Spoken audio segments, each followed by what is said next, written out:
ಮಾತಿನ ಮಂಟಪದಿಂದ ಬಾಂಧವ್ಯದ ಬೆಸುಗೆ. ಮಾತುಗಳನ್ನ ಪದಗಳ ಮೂಲಕ ಕಟ್ಟುತ್ತಿರುತ್ತೇವೆ. ಪದಗಳು ವಾಕ್ಯಗಳಾಗುತ್ತದೆ, ವಾಕ್ಯಗಳು ಪ್ಯಾರಾಗ್ರಾಫ್ ಆಗುತ್ತೆ, ಆಮೇಲೆ ಒಂದು ಲೇಖನ ಆಗ್ತದೆ, ಅನೇಕ ಲೇಖನಗಳು ಸೇರಿ ಪುಸ್ತಕಗಳಾಗ್ತವೆ. ಸೊ ಮಾತಿನ ಮಂಟಪವನ್ನ ಸರಿಯಾಗಿ ಕಟ್ಟಿದಾಗ ಅಲ್ಲಿ ಬಾಂಧವ್ಯದ ಬೆಸುಗೆ ಆಗ್ತದೆ. ರಿಲೇಶನ್ಶಿಪ್, ಹ್ಯೂಮನ್ ರಿಲೇಶನ್ಶಿಪ್ನಲ್ಲಿ ಈ ಮಾತಿನ ಮೂಲಕ, ಮಾತುಗಳ ಮೂಲಕ ವಿಶ್ವಾಸ ಬೆಳೀತದೆ.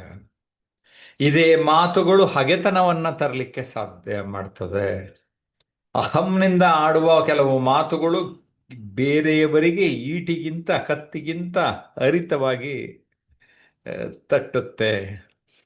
ಎಷ್ಟೊಂದು ಜನ ಅವರ ಆಡಿದ ಮಾತುಗಳನ್ನು ನೆನಪಿಸಿಕೊಂಡು ಅವ್ರ ಸತ್ರು ಡೆಡ್ ಬಾಡಿ ನೋಡೋಕ್ಕೂ ಹೋಗದೆ ಇರೋರನ್ನ ನಾನು ನೋಡಿದ್ದೇನೆ. ಮಾತು ಎಷ್ಟು ಪ್ರಭಾವಶಾಲಿ ಅಲ್ವಾ ಸ್ನೇಹಿತರೆ. ನಾನಂತೂ ನಿಮಗೆಲ್ಲ ಗೊತ್ತಿರಲಿ, ನುಡಿಗನ್ನಡಿ ಎನ್ನುವ ಪುಸ್ತಕವನ್ನ ಮಾತಿನ ಮಹತ್ವದ ಬಗ್ಗೆನೇ ಬರೆದೆ. ಭಾಷಣ ಕೌಶಲ್ಯ ಕಲಿಯೋರಿಗೆಲ್ಲ ತುಂಬ ಲಾಭ ಆಯಿತು. ಟ್ಯಾಗ್ ಲೈನ್ಸ್ 2 ಯೂಸ್ ಮಾಡಿದ್ದೆ ನಾನು. ಅದರಲ್ಲಿ ಒಂದು ಪರಿಣಾಮಕಾರಿ ಭಾಷಣ ಕಲೆಯ ಕೈದಿವಿಗೆ, ಎರಡನೇದು ಮಾನವೀಯ ಸಂಬಂಧಗಳ ವೃದ್ಧಿಗಿದು ಸಹಕಾರಿ. ಅಂದರೆ ಮಾನವೀಯ ಸಂಬಂಧಗಳ ವೃದ್ಧಿಗೆ ಈ ಮಾತಿನ ಕಡೆಗೆ ನೀವು ಗಮನ ಕೊಟ್ಟರೆ ನಿಮ್ಮ ಬಾಂಧವ್ಯ ಸುಧಾರಿಸುತ್ತೆ. ಗಂಡ ಹೆಂಡಿರಲ್ಲಿ ಜಗಳ ಕಡಿಮೆಯಾಗುವ ಸಾಧ್ಯತೆ ಹೆಚ್ಚಾಗ್ತದೆ. ಅಪ್ಪ ಅಮ್ಮಂದಿರ ಜೊತೆಗೆ ವಿಶ್ವಾಸ ಚೆನ್ನಾಗ್ತದೆ.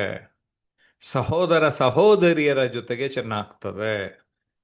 ತಂದೆ ತಾಯಿ ಮಕ್ಕಳ ನಡುವಿನ ಬಾಂಧವ್ಯ ಉತ್ತಮ ಆಗ್ತದೆ. ಸಂಬಂಧಿಕರ ನಡುವಿನ ಬಾಂಧವ್ಯ ಕೂಡ ಮುಖ್ಯ ಆಗ್ತದೆ. ಅಥವಾ ಸಮಾಜದಲ್ಲಿ ನಾವು ಭೇಟಿಯಾಗುವ ಯಾವುದೇ ವ್ಯಕ್ತಿ ಇದ್ದರೂ ಆ ವ್ಯಕ್ತಿ ನಾವು ಅವರನ್ನ ಗೌರವಿಸಿಕೊಂಡು ಜವಾಬ್ದಾರಿಯುತವಾದ ಮಾತುಗಳನ್ನು ತೂಕಬದ್ಧವಾಗಿ ಆಡುವ ಅನೇಕ ಸನ್ನಿವೇಶಗಳು ಬರ್ತವೆ. ಇದನ್ನ ನಾವು ಮನಸ್ಸಿನಲ್ಲಿಟ್ಕೊಂಡು ಮಾತಾಡ್ತಾ ಇರಬೇಕಾಗ್ತದೆ. ಶಂಕರ್ ಈ ವಿಚಾರದ ಬಗ್ಗೆ ಏನ್ ಹೇಳ್ತಾರೆ ಕೇಳೋಣ. ನಮಸ್ತೆ, ಎಲ್ರಿಗೂ ನಮಸ್ಕಾರ. ಮಾತಿನ ಮಂಟಪದಿಂದ ಬಾಂಧವ್ಯದ ಬೆಸಿಗೆ ಈ ಒಂದು ಉಕ್ತಿಯನ್ನು ಕೊಟ್ಟಿದ್ದೀರಾ. ಈಗ ಅದ್ರ ಬಗ್ಗೆ ಹೇಳೋದಾದ್ರೆ ಮುಖ್ಯವಾಗಿ 2 ಗಾದೆ ಅಥವಾ ಒಂದು ಸರ್ವಜ್ಞನ ಒಂದು ನುಡಿಯನ್ನು ಹೇಳ್ಬೋದು. ಮಾತಿನಿಂ ನಗೆ ನುಡಿಯು, ಮಾತಿನಿಂ ಅಗೆ ಕೊಲೆಯು, ಮಾತಿನಿಂ ಸರ್ವ ಸಂಪದವು ಲೋಕಕ್ಕೆ, ಮಾತಿನಿಂ ಮಾಣಿಕವು ಸರ್ವಜ್ಞ ಅಂತ ಹೇಳಿ ಸರ್ ನೀವು ನುಡಿಗನ್ನಡಿ ಪುಸ್ತಕದಲ್ಲಿ ಬಳಸಿದ್ದೀರಾ. ಸೊ ಸಂಕ್ಷಿಪ್ತವಾಗಿ ಅಥವಾ ಸರಳವಾಗಿ ಹೇಳೋದಾದ್ರೆ ನಿಮ್ಮ ನುಡಿಗನ್ನಡಿ ಪುಸ್ತಕವನ್ನು ಓದ್ಬಿಟ್ರೆ ನಿಜವಾಗ್ಲೂ ಜೀವನಕ್ಕೆ ನಾವ್ ಯಾವ ರೀತಿ ಜೀವನಕ್ಕೆ ಬೇಕಾಗಿರೋಂತ ಮಾತುಗಾರಿಕೆ ಮಹತ್ವ ಎಷ್ಟಿದೆ, ಯಾವ ರೀತಿ ಮಾತಾಡ್ಬೇಕು, ಯಾವ್ಯಾವ ಸಂದರ್ಭದಲ್ಲಿ ಯಾವ ರೀತಿ ಮಾತಾಡ್ಬೇಕು, ಮಾತು ಯಾವ ರೀತಿ ಇರ್ಬೇಕು ಅನ್ನೋದನ್ನ ಸಂಕ್ಷಿಪ್ತವಾಗಿ ಹಾಗೆ ಸರಳವಾಗಿ ತಿಳಿಸ್ಕೊಟ್ಟಿದ್ದೀರಾ. ಅದರಲ್ಲಿ ಇನ್ನೊಂದು ಗಾದೆಯನ್ನು ಬಳಸಿದಿರಾ, ಬಾಯಿ ಒಳ್ಳೆಯದಾದ್ರೆ ಊರೇ ಒಳ್ಳೆಯದು. ಹೀಗೆ ಮಾತಿನ ಮಹತ್ವವನ್ನ ಗಾದೆ ಮುಖಾಂತರ ತುಂಬಾ ಅರ್ಥಗರ್ಭಿತವಾಗಿ ಅದರಲ್ಲಿ ಸೂಚಿಸಿದಿರಾ. ಈಗ ನಾವು ನಮ್ಮ ಮಾತಿನ ಮುಖಾಂತರನೇ ಸಾಕಷ್ಟು ಸಂಬಂಧಗಳನ್ನ ಸುಧಾರಿಸ್ಕೊಳ್ಬಹುದು ಅಥವಾ ಹೊಸ ಸಂಬಂಧಗಳನ್ನ ಸೃಷ್ಟಿಸ್ಕೊಳ್ಬಹುದು. ಹೇಗೆ ಅಂದ್ರೆ ನಾವು ಒಂದು ನಯ ವಿನಯದಿಂದ ಮಾತಾಡೋದು, ಸೌಜನ್ಯಯುತವಾಗಿ ಮಾತಾಡೋದು, ವಿನಮ್ರತೆಯಿಂದ ನಡ್ಕೊಳ್ಳೋದಿರ್ಬೋದು, ಅಥವಾ ಅವ್ರಿಗೆ ಯಾವುದೇ ಒಂದು ವಿಚಾರನ ಹೇಳೋದಾದ್ರೆ ನೋವಾಗದೆ ಇರೋ ತರ, ಯಾವ್ದೋ ಒಂದು ತಪ್ಪಿನ ವಿಚಾರನೂ ಕೂಡ ನೋವಾಗದೆ ಇರೋ ತರ ಯಾವ ರೀತಿ ಹೇಳ್ಬೋದು, ಇದ್ರ ಮುಖಾಂತರ ಸಂಬಂಧಗಳನ್ನ ನಾವು ಸುಧಾರಿಸ್ಕೊಳ್ಬಹುದು. ಒಟ್ಟಾರೆಯಾಗಿ ನಾವು ಯಾವ ರೀತಿ ಮಾತಾಡ್ತೀವಿ, ಸಂಭಾಷಣೆಯ ಮಹತ್ವ ತುಂಬಾ ಉತ್ತಮವಾಗಿದ್ರೆ ಎಂತದ್ದೇ ಆಗ್ಲಿ ಸಂಬಂಧವನ್ನ ಸುಧಾರಿಸ್ಕೊಂಡು ಹೋಗ್ಬೋದು. ಈಗ ಜಯಪ್ರಕಾಶ್ ಸರ್ ಹೇಳ್ದಂಗೆ ಸಂಬಂಧಗಳಲ್ಲಿ ಇರ್ಬೋದು, ಗಂಡ ಹೆಂಡತಿ ನಡುವೆ ಇರ್ಬೋದು, ಅಥವಾ ತಂದೆ ತಾಯಿಗಳ ನಡುವೆ ಸಂಬಂಧ, ಅಥವಾ ಸೋದರ ಸೋದರಿಯರ ನಡುವೆ ಸಂಬಂಧಗಳು ನಮ್ಮ ಮಾತಿನ ಮುಖಾಂತರನೇ ಅದು ಕೊನೆಗೊಳ್ಳಲಿಕ್ಕಿರ್ಬೋದು, ಅಥವಾ ಅದು ವೃದ್ಧಿ ಆಗ್ಲಿಕ್ಕಿರ್ಬೋದು. ತುಂಬಾ ಪರಿಣಾಮಕಾರಿಯಾಗಿರುತ್ತೆ ಮಾತು. ಸೊ ಹಾಗಾಗಿ ನಾವು ಮಾತು ಯಾವ ರೀತಿ ಆಡ್ತೀವಿ, ಆ ಮಾತಿನ ಮಂಟಪದಿಂದನೇ ಈ ಒಂದು ಬಾಂಧವ್ಯದ ಬೆಸಿಗೆ ಖಂಡಿತ ಹಾಗೆ ಆಗುತ್ತೆ. ಸೊ ಹಾಗಾಗಿ ನಾವು ಅತ್ಯಂತ ವಿನಯದಿಂದ ಮಾತಾಡ್ಬೇಕು, ಸೌಜನ್ಯಯುತ. ಈಗ ಯಾರಾದ್ರೂ ಎದುರಿಗಿರೋರೊತ್ತಿಗೆ ಮಾತಾಡ್ಬೇಕಾದ್ರೆ ಅವರ ಹೆಸರನ್ನ ಸಂಬೋಧಿಸಿದ್ರೆ ಅವ್ರಿಗೂ ಏನೋ ಒಂದ್ ರೀತಿ ಒಂಥರ ಖುಷಿ ಅಥವಾ ಆತ್ಮವಿಶ್ವಾಸ, ನಮ್ಮೊಟ್ಟಿಗೆ ಮಾತಾಡ್ಲಿಕ್ಕೆ ಅವ್ರಿಗೆ ಒಂದು ಉತ್ಸಾಹ ಇರುತ್ತೆ. ಹಾಗೆ ಅವರ ನಿಕ್ ನೇಮ್ಗಳು ಏನಿರ್ತವೆ ಅವುಗಳನ್ನ ಬಳಸೋದ್ರಿಂದ ಇರ್ಬೋದು. ಅವು ಅವ್ರಿಗೆ ಏನಾದ್ರೂ ಹೇಳೋದಿದ್ರೆ ಒಂದ್ ರೀತಿ ಸಹಜವಾಗಿ ಹೇಳ್ಬೇಕು. ಹೊಗಳಿಕೆಗೋಸ್ಕರ ಏನೋ ಹೇಳೋದಲ್ದೆ, ಮುಖಸ್ಥಿತಿಗೆ ಹೇಳೋದಲ್ದೇನೆ ಪ್ರಾಮಾಣಿಕವಾದ ಹೊಗಳಿಕೆಯಿಂದ ಅವ್ರನ್ನ ಮಾತಾಡ್ಸೋದ್ರಿಂದ, ಹೊಗಳೋದ್ರಿಂದ ಅವ್ರಿಗೆ ಹೆಚ್ಚಿನ ಖುಷಿ ಆಗುತ್ತೆ. ಸೊ ನಮ್ಮೊಟ್ಟಿಗೆ ಅವರು ಹೆಚ್ಚೆಚ್ಚು ಮಾತಾಡ್ಲಿಕ್ಕೆ ಬಯಸ್ತಾರೆ. ಸೊ ಈ ಮುಖಾಂತರ ನಾವು ಪ್ರಾಮಾಣಿಕ ಒಂದು ಹೊಗಳಿಕೆ, ಒಂದು ವಿನಯವಾದ ಮಾತುಗಾರಿಕೆ, ವಿನಮ್ರತೆಯ ನಡವಳಿಕೆ, ಅವ್ರಿಗೆ ನೋವು ಉಂಟಾಗದೆ ಇರೋ ತರ ಮಾತಾಡೋದು, ಇವುಗಳೆಲ್ಲ ಮುಖ್ಯವಾಗ್ತವೆ. ಸೊ ಈ ರೀತಿ ನಾವು ಮಾತಾಡೋದ್ರಿಂದ, ಈ ರೀತಿಯ ಒಂದು ಮಾತಿನ ಮಂಟಪದಿಂದ, ಈ ರೀತಿಯ ಮಾತುಗಳ ಪೋಣಿಸೋದ್ರಿಂದ ಸಂಬಂಧಗಳು ಉತ್ತಮವಾಗ್ತಾ ಹೋಗ್ತವೆ. ಹೊಸ ಸಂಬಂಧಗಳು ಸೃಷ್ಟಿ ಆಗ್ತವೆ ಅಂತ ಹೇಳಿಕ್ ಬಯಸ್ತಾ ನಾನು ಮಾತು ಮುಗಿಸ್ತಾ ಇದ್ದೀನಿ. ವಂದನೆಗಳು ಸರ್. ಎಸ್ ವಿಕಾಸ್, ತಮ್ಮ ಅನಿಸಿಕೆ ತಿಳಿಸಿ. ನಮಸ್ಕಾರಗಳು ಸರ್. ಸರ್, ಮಾತಿನ ಮಂಟಪದಿಂದ ಬಾಂಧವ್ಯದ ಬೇಸಿಗೆ. ಏಕೆಂದರೆ ಮಾತುಗಳು ವೇದಿಕೆಯಿಂದ ನಮ್ಮ ಮಾತಿನ ಚೌಕಟ್ಟಿದೆಯಲ್ಲ, ಸಂಬಂಧಗಳ ಕಡೆಗೆ ಅದು ಬಹಳ ಆಳವಾಗಿರ್ತದೆ ಅಂತ ಹೇಳ್ಬೋದು. ಬಾಂಧವ್ಯನ ವೃದ್ಧಿ ಮಾಡ್ಕೋಬಹುದು. ಕೇವಲ ಮಾತು ಅಲ್ಲ, ಅದು ಕೃತಿನೇ ಮುಖ್ಯ ಆಗಿರ್ತದೆ ಅಂತ. ಅನೇಕ ಬಾರಿ ಜನರೊಂದಿಗೆ ನಾವು ಕೇವಲ ಮಾತುಗಳ ಮೂಲಕ ಸಂಪರ್ಕದಲ್ಲಿರ್ತೀವಿ. ಆದರೆ ನಿಜವಾದ ಪ್ರೀತಿ, ವಿಶ್ವಾಸ ಮತ್ತು ನಂಬಿಕೆ ಬರೋದು ಆ ಮಾತುಗಳ ದಾಟಿ ಹೋದಾಗ ಮಾತ್ರ ಮಾತುಗಳು ಬಾಂಧವ್ಯವಾಗಿ ಬದಲಾಗಬಹುದು ಸರ್. ಯಾಕೆಂದರೆ ಯಾವುದೇ ಕ್ಷೇತ್ರದಲ್ಲಿರ್ಬೋದು, ಯಾವುದೇ ಸ್ನೇಹಿತರಲ್ಲಿರ್ಬೋದು, ಕುಟುಂಬಗಳಲ್ಲಿರ್ಬೋದು, ಸಮಾಜದಲ್ಲಿ ನಾವು ಮಾತುಗಳ ಮುಖಾಂತರ ಯಾವ ರೀತಿ ಬಾಂಧವ್ಯನ ವೃದ್ಧಿ ಮಾಡ್ಕೋಬಹುದು. ಯಾವುದೇ ವೇದಿಕೆಯಲ್ಲಿ ಇರ್ಬೋದು. ಈಗ ನಮ್ಮ ತರಗತಿನಲ್ಲಿ ಜಯಪ್ರಕಾಶ್ ನಾಗ್ತಿಹಳ್ಳಿ ಯೂಟ್ಯೂಬ್ ಚಾನಲ್ ಮುಖಾಂತರ ನಾವು ನಮ್ಮ ಮಾತು ಯಾವ ರೀತಿಯಾಗಿ ಬಾಂಧವ್ಯ ವೃದ್ಧಿ ಆಗುತ್ತದೆ, ನಮ್ಮ ಸ್ನೇಹಿತರಲ್ಲಿರ್ಬೋದು, ನಮ್ಮ ವೀಕ್ಷಕರಿಗೆ ಇವರ ಮಾತುಗಳು ಬಾಂಧವ್ಯ ಯಾವ ರೀತಿ ಬರುತ್ತೆ ಅಂತಲೇ ಹೇಳ್ಬೋದು. ಹಾಗೆ ಮಾತಿನ ಮಂಟಪ ಎನ್ನುವುದು ಹೊರಗಿನ ಅಲಂಕಾರಕ್ಕೆ ಇರಬಾರ್ದು ಸರ್. ಅದು ಒಂದು ರೀತಿ ವೇದಿಕೆಗೆ ಸೂಚಿಸಿದ್ರೆ ಅದು ಬಾಂಧವ್ಯ ಅನ್ನೋದು ಆ ಮನಸ್ಸುಗಳ ನಡುವಿನ ಬೇಸಿಗೆ ಆಗಿರ್ತದೆ ಅಂತ ಹೇಳ್ಬೋದು. ಯಾಕೆಂದ್ರೆ ಅದು ವೇದಿಕೆಗೆ, ಒಂದು ಮಾತನ್ನೋದು ವೇದಿಕೆಗೆ ಇಟ್ಕೋಬಾರ್ದು. ಅದನ್ನ ಬಾಂಧವ್ಯನ ನಾವು ಯಾವ ರೀತಿ ವೇದಿಕೆಯಲ್ಲಿ ವೃದ್ಧಿ ಮಾಡ್ಕೊತೀವಿ ಅನ್ನೋದು ಅದನ್ನ ನಮ್ಮ ವಿಚಾರದಲ್ಲಿ ಬರ್ತದೆ. ಹಾಗೇನೆ ಮಾತು ಕೇವಲ ಮಾಹಿತಿಗೆ ಇರಬಾರ್ದು, ಅದು ಹೃದಯಗಳನ್ನು ಜೋಡಿಸೋದ ಸಾಧನವಾಗಬೇಕು ಅಂತ ಹೇಳ್ಬೋದು. ಮಾತಿನ ಮಂಟಪ ಒಂದು ಗಟ್ಟಿಯಾಗಿದ್ರೆ ಬಾಂಧವ್ಯವನ್ನು ವೃದ್ಧಿ ಮಾಡಿಸುತ್ತೆ ಅಂತಲೇ ಹೇಳ್ಬೋದು ಸರ್. ಯಾಕೆಂದ್ರೆ ಮಾತುಗಳು ಕೇವಲ ಶಬ್ದಗಳಾಗಿ ಉಳಿಬಾರ್ದು. ಅವುಗಳು ವ್ಯಕ್ತಿಗಳ ನಡುವೆ ಆತ್ಮೀಯತೆ, ಸಂಬಂಧ ಬೆಸೆಯೋ ರೀತಿಯಲ್ಲಿ ಇರ್ಬೋದು. ಅವರ ನಡವಳಿಕೆ, ನುಡಿ, ಅದ್ರ ಮುಖಾಂತರ ಅವ್ರನ್ನ ಒಂದು ಬಾಂಧವ್ಯನ ವೃದ್ಧಿ ಮಾಡ್ಕೊಂಡು ಅವ್ರನ್ನ ಯಾವುದೇ ವಿಚಾರದಲ್ಲಿ, ಯಾವುದೇ ಕ್ಷೇತ್ರಗಳಲ್ಲಿ, ಈಗ ನಾವು ಅಂತಾರಾಷ್ಟ್ರೀಯ ವಲಯದಲ್ಲಿ ನೋಡ್ತಾ ಇರ್ತೀವಿ.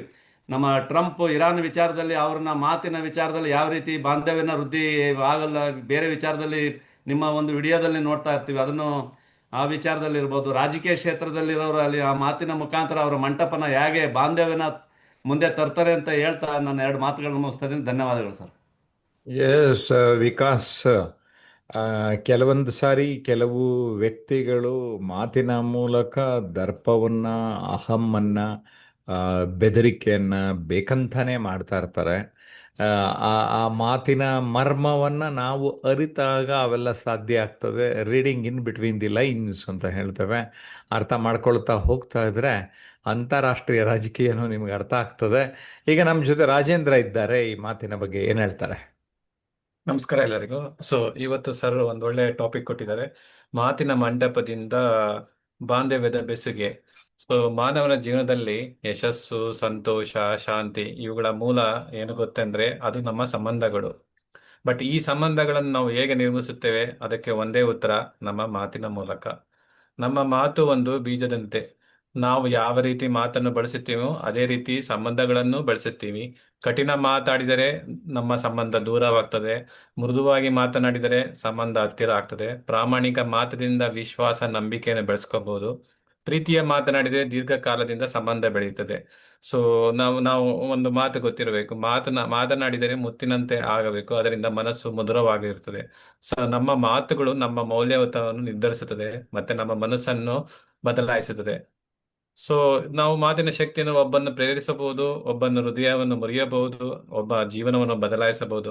ಈಗಾಗಲೇ ಶಂಕರ್, ವಿಕಾಸ್ ಅವರು ಹೇಳ್ದಂಗೆ ಮಾತಿನಿಂದ ನಮ್ಮ ಸಂಬಂಧಗಳನ್ನು ಬೆಳೆಸಬಹುದು, ಅದು ಮುರಿಯಬಹುದು. ನಾವು ಕೆಲವನ್ನು ತುಂಬಾ ಮಾತನಾಡೋದನ್ನು ಕಲಿಬೇಕು. ಬೇರೆಯವ್ರಿಗೆ ಕಠಿಣವಾಗಿ ಮಾತನಾಡಬಾರದು. ಮಾತಿನಿಂದ ಮನೆಯನ್ನು ಒಂದು ಸ್ವರ್ಗವಾಗಿಯೂ ಮಾಡಬಹುದು. ಹಣದಿಂದ ಸಂಬಂಧ ಖರೀದಿಸಲು ಸಾಧ್ಯವಿಲ್ಲ, ಆದರೆ ಮಾತಿನಿಂದ ಸಂಬಂಧವನ್ನು ಕಟ್ಟಬಹುದು. ಕೊನೆಯದಾಗಿ ಸಂದೇಶದ, ನಮ್ಮ ಮಾತು ಬದಲಾದರೆ ನಮ್ಮ ಸಂಬಂಧಗಳು ಬದಲಾಗುತ್ತದೆ. ಸಂಬಂಧಗಳು ಬದಲಾಗಿದ್ದರೆ ನಮ್ಮ ಜೀವನವು ಚಿನ್ನವಾಗಿರುತ್ತದೆ. ಧನ್ಯವಾದಗಳು. ಓಕೆ, ನಮ್ಮ ಜೊತೆ ಸುದರ್ಶನ್ ಇದ್ದಾರೆ. ಸುದರ್ಶನ್. ಎಲ್ರಿಗೂ ನಮಸ್ಕಾರ. ಮಾತಿನ ಮಂಟಪದಿಂದ ಬಾಂಧವ್ಯದ ಬೆಸುಗೆ. ಈ ಆ ಪದ ಈ ವಾಕ್ಯ ಕೇಳ್ತಿದ್ರೇನೆ ಗೊತ್ತಾಗುತ್ತೆ ಮಾತಿಂದ ಬಾಂಧವ್ಯ ಹೇಗೆ ಬೆಸುಗೆ ಆಗತ್ತೆ ಅನ್ನೋದನ್ನ ನಾವು ತಿಳ್ಕೊಳ್ಬಹುದು. ಓಕೆ, ಸಮ್ ನೆಟ್ವರ್ಕ್ ಇಶ್ಯೂ ಇದೆ ಅಂತ ಅನ್ನಿಸ್ತಾ ಇದೆ. ಸುದರ್ಶನ್ ಮಾತು ಕೇಳಿಸ್ತಾ ಇಲ್ಲ. ಮಂಟಪದಿಂದ ಬಾಂಧವ್ಯದ ಬೆಸುಗೆ ಏನಿದೆ, ಏನು ವಾಕ್ಯ ಇದೆ, ಮಾತೆ ಮುತ್ತು ಮಾತೆ ಮೃತ್ಯು ಅಂತೇಳಿ. ಈ ವಾಕ್ಯದಲ್ಲಿ ನಾವು ಗಮನಿಸಬಹುದು, ಮಾತು ನಾವು ಏನ್ ಮಾತಾಡ್ತೀವಿ ಅದು ಯಾವಾಗ್ಲೂನು ಮುತ್ತಿನಂತೆ ಇರಬೇಕು. ಅಂದ್ರೆ ಹೇಗೆ ಮುತ್ತು ಜೋಡಿಸಿದ್ರೆ ಎಷ್ಟು ಚೆನ್ನಾಗಿ ಕಾಣಿಸ್ತಾ ಇರತ್ತೆ, ಆ ರೀತಿ ನಾವು ಕಟ್ಟಿರುವಂತಹ ಪದಗಳಾಗಿರಬಹುದು, ನಾವು ಆಡ್ತಿರುವಂತಹ ಮಾತಾಗಿರಬಹುದು, ಅದು ಮತ್ತೆ ಬೇರೆಯವರ ಮನಸ್ಸಿಗೆ ಹೇಗೆ ಮುದ ಕೊಡುತ್ತೆ ಅನ್ನೋದು ಕೂಡ ಇಂಪಾರ್ಟೆಂಟ್ ಆಗುತ್ತೆ. ಹಾಗೆ ಮುತ್ತು ಹೇಗೆ ನೋಡೋದಕ್ಕೆ ಚೆನ್ನಾಗಿ ಕಾಣಿಸ್ತಿರುತ್ತೆ, ಹಾಗೆ ಮಾತುಗಳು ಕೂಡ ಕೇಳೋದಕ್ಕೆ ಅಷ್ಟೇ ಚೆನ್ನಾಗಿದ್ರೆ ಪ್ರತಿಯೊಬ್ಬರಿಗೂ ಕೇಳೋದಕ್ಕೆ ಬಹಳ ಸಂತೋಷ ಆಗುತ್ತೆ. ಮತ್ತೆ ಮಾತು ಬರೀ ಹೊರಗಿಂದ ಅಷ್ಟೇ ಆ ರೀತಿ ಕೇಳೋದಕ್ಕೆ ಚೆನ್ನಾಗಿರೋದಷ್ಟೇ ಅಲ್ದಲೆ ನಮ್ಮ ಒಳಗಿನಿಂದನೂ ಕೂಡ ಅದೇ ರೀತಿ ಅದೇ ವ್ಯಕ್ತಿತ್ವದಿಂದ ಮಾತಾಡ್ತಾ ಇದ್ರೆ ಬಹಳ ಒಳ್ಳೇದು. ಮತ್ತೆ ಇನ್ನೊಂದು ಮಾತಿದೆ, ಮಾತು ಮನೆ ಕೆಡಿಸ್ತು ತೂತು ಒಲೆ ಕೆಡಿಸ್ತು ಅಂತೇಳಿ ಹೇಳ್ಬಿಟ್ಟು ಈ ರೀತಿ ಓಕೆ, ಎಸ್. ಸುದರ್ಶನ್ ತಮ್ಮ ಅನಿಸಿಕೆಯನ್ನು ತಿಳಿಸಿದ್ರಿ. ಎಲ್ಲರೂ ಕೂಡ ತಮ್ಮ ತಮ್ಮ ಅನಿಸಿಕೆಯನ್ನು ತಿಳಿಸಿದ್ರಿ. ಈ ವಿಷಯ ತುಂಬ ಚೆನ್ನಾಗಿದೆ ಅಲ್ಲ. ಮಾತಿನ ಮಂಟಪದಿಂದ ಬಾಂಧವ್ಯದ ಬೆಸುಗೆ, ಆ ಬಾಂಧವ್ಯವನ್ನು ಎಲ್ಲರೂ ಬೆಸೆಯುವಂತಾಗಲಿ ಅಂತ ನಾನು ಹಾರೈಸ್ತೇನೆ. ನಿಮ್ಗೇನು ಅನ್ನಿಸ್ತು ಕಾಮೆಂಟ್ ಮಾಡಿ.